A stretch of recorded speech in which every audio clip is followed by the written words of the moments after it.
new sanctions against Russia as today marks 1 year since the country invaded Ukraine. Ahead of a planned G7 and EU meeting today to discuss further sanctions on Russia. New U.S. sanctions on Russia today. I mean, we've seen a series of these that come periodically. But sanctions exist on a scale.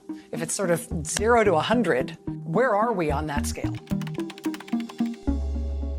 We are very pleased to welcome back in studio again, by popular demand, the Deputy Treasury Secretary, Wally Adeyemo. Wally, thanks so much for being here again. Thanks for having me. It's good to be back. People here talk about sanctions and sanctions on Russia. How would you describe what we mean when we talk about kind of U.S. sanctions through the Treasury Department being enforced on a country like Russia? Basically what you're doing is you're saying that the person, the company, or the country that's being sanctioned doesn't have access to the U.S. financial system. So you can't use dollars to transact. And the reason this matters is the U.S. financial system is the dominant financial system around the world. After 2014, Russia decided to move all of its money out of dollars and to move it to other parts of the world. But even at that point, what we discovered coming into Russia's invasion of Ukraine in 2021 was 80% of transactions by Russian banks included the dollar in some way, because it's so hard to get out of the U.S. financial system given how dominant we are. Even if you're not doing a transaction directly in dollars or with a U.S. entity, so much of the global economy passes through dollars. Let's say that you're transacting between two countries and the United States not even engaged in it. Oftentimes, in order to go from the currency of, let's say, a rupee to a ruble, the easiest way to do that is to convert that rupee to a dollar before you turn it to a ruble, and then all of a sudden, you've now transacted in the U.S. financial system. We're 1 year into this conflict. Some things have worked, some things, have not worked as well. What is your assessment of the sanctions a year in? What do you see as the bright spots, and where do you see more work needing to be done? So I think from our standpoint, one of the bright spots has been preventing the Kremlin from taking the money they have to buy the weapons they need. The wars went far worse than the Kremlin expected. They've lost 9,000 pieces of military equipment in Ukraine, and they're having real trouble rebuilding their military, getting a hold of ammunition, repairing their tanks. And in part, that's due to our sanctions and export controls, because they can't get the goods they need from foreign countries. They don't have the money to go out and purchase ammunition from their normal suppliers. We're continuing to do that because of the lessons we learned from COVID. Everyone here complained about supply chains. And what we did was we said, well, if supply chains is an issue for us, how do we make Russia's supply chain issues even worse? And we're just going after key nodes in their supply chain and making it hard for them to get access to things. So it's making it hard for them to build the weapons they need to fight the war in Ukraine. Russia needs very advanced semiconductors for their precision missiles.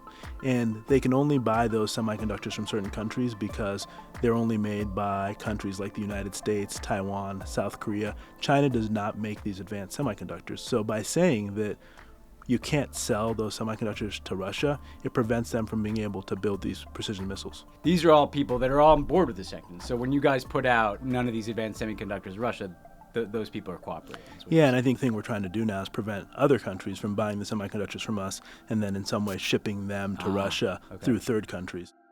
I think the second place we've been focused on, where I think there's more work to be done, is reducing Russia's revenues. Fundamentally, Russia is a commodities exporter. They sell oil to finance their economy. And the perverse thing that happened was because of their war in Ukraine, you saw prices for energy go up, which meant that them selling oil was bringing them more money because of the war that they had launched in Ukraine. So a big piece of what we've been doing is finding ways to reduce the amount of money they're earning from selling oil. The price cap's been a big piece of this. Today, you've got Russia's president banning oil sales to any country that accepts a Western price cap on Russian oil. So this means that any country that agrees to the $60 price cap can no longer buy oil from Russia starting next February. People look at this and are like, well, how can we set a cap on prices that other nations are using to buy? Like, how does that all work? The truth is that for the transportation of seaborne oil, most of the companies who are involved in this, the people who own the ships, the people who provide the insurance, come from countries like the United States, the UK, and Europe. So what we're doing is we're not actually capping all of Russian oil. What we're saying is that for Russian oil to use American, European, Japanese supply chains, they can't sell oil for over $60. So what that's meant is that basically put a cap on their ability to use our services to sell their oil, and they're trying to find alternatives. We've seen this kind of really truly historic movement from Europe away from Russian oil and gas. But we've also seen China, India, other countries continue to buy, in some cases increase their purchase of Russian energy. What is the state of the effort to try to get countries that are not already fully on board to just be doing more? The truth is, outside of Ukraine, the countries that are feeling the impact of Russia's war on Ukraine the most are countries in the developing world. Is it food or? It's food and it's energy. Yeah. Because like when you think about Egypt had to go to the IMF because they used to buy a bunch of their grain from Ukraine. Yeah. And when Russia invaded and cut off the ability for them to get grain, the cost went up significantly. All of a sudden, Egypt needs to go to the IMF to get assistance. And this is a story that you can say throughout Africa and throughout Latin America. They've seen huge increases in food costs. And even here in the United States, people often think about this war in Ukraine being far away from us. But when you think about the fact that you were paying more for gas today than you were before the invasion, that when you go to the store, food costs more than it did before the invasion, that's because of Russia's invasion of Ukraine. And I think the thing you saw at the G20 this time was Russia and China being isolated when it came to the chair statement. The Indians made very clear that the rest of the 18 countries all agreed on language. It was very tough in terms of saying that Russia's invasion of Ukraine needed to end. And our goal, frankly, is to make very clear to these countries, from an economic standpoint, that your economic interests are aligned with Russia's invasion of Ukraine ending as soon as possible. That's one of the benefits of the price cap. It fundamentally plays to everybody's economic interest. Yeah. Ultimately, India, China, developing countries, regardless of what they've taken aside, they want to pay less for energy. Yeah. And they want to pay Russia less for energy. Yeah. That's why Russia is in such a bind here when it comes to the price cap. Our goal here is both diplomatically to make this case to these countries, but also to give them options that demonstrate the ability that we're trying to do everything we can to reduce the costs that they're facing due to this war, and they should be asking Russia to do the same.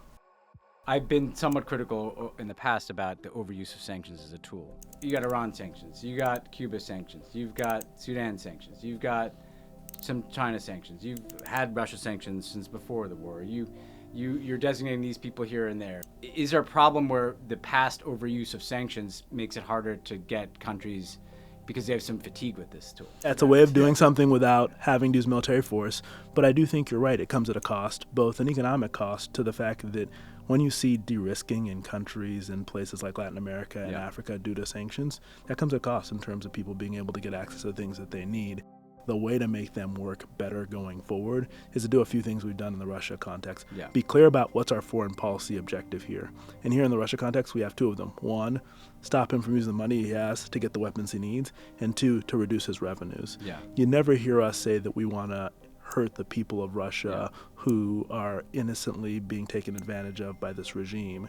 And then the second thing is try to make them multinational. Because when you make them multinational, it to some degree means that you're making a decision here that is not just the United States, but with our allies and partners, and it both makes them more effective, but also constrains you in a way that is useful in making sure that they're not overused.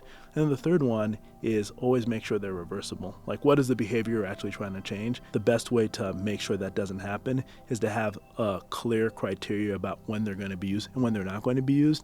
And I think it's going to require the foreign policy establishment to agree that this is something that we have to constrain with a criteria that not only we understand, but we explain to the rest of the world.